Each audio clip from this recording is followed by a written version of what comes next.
Wisconsin state election. Oh my goodness, was this crazy or what, ladies and gentlemen? This was a state Supreme Court election. And how much money? Wait, what? How much? How much? 10? No. 20? 40? 60? 80? Oh, baby. Maybe north of 90 million, maybe as much as $100 million was spent on a state Supreme Court race. Susie Crawford, okay, Susie. You won it, for crying out loud. You got all the right moves. And all right, you make me eat my heart out nightly. All right, Susie, you won. You beat Brad. What can you do? I don't know, people. You got to get out there and vote. But wow, the money that came in. All these people, well, Elon Musk, he's given $1 million or $1 million. Hey. No, Elon was just part of this thing. This is a big billionaire party. You got Bernie, got Bernie going on. He's going on with the AOC all over America. Oh, the oligarchy here, oligarchy there. Yeah, Bernie. There's all kinds of oligarchy all across the board, Bernie. There's been one since, I don't know, at least the late 1800s. You heard of the Rockefellers, Bernie? You heard of Anderson Cooper's relatives, the Vanderbilts? Yeah, they were a big deal. Carnegie's, Ford, et cetera. So, Bernie, we've always had an oligarchy.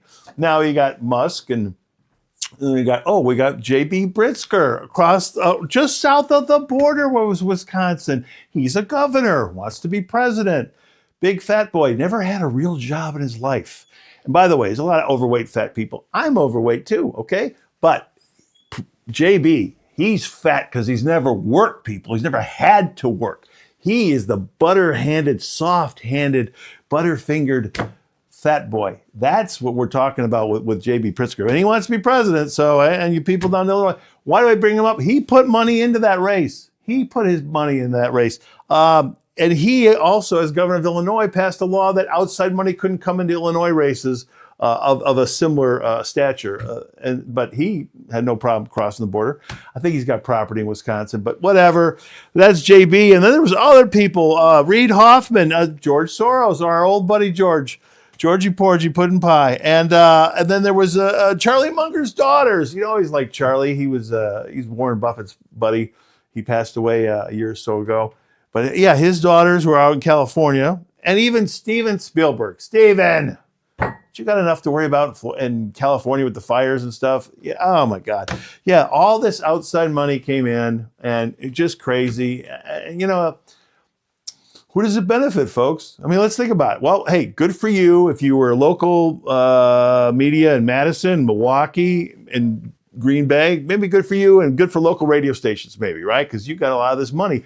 But didn't a lot of it end up on YouTube ads? So does that money kick back to Silicon Valley, California? Oh, there's the California connection. Interesting, because there were a lot of ads for that race on YouTube. So something to think about, folks. I mean, $90 million, just think of the things you could have done to really help some of the real problems in the state of Wisconsin, for example. I mean, that's what drives me nuts when you hear about how much money is spent on elections, period. You could have had the election for just a fraction of that and then taken that other money and done something for people that are suffering and have real problems, and maybe solved a few things and maybe made the world a better place. Oh, we wouldn't want to do that. All right. So we'll see what happens. Very interesting set of circumstances. Susan Crawford won. People, you got to go out there and vote. Your vote counts. You're important.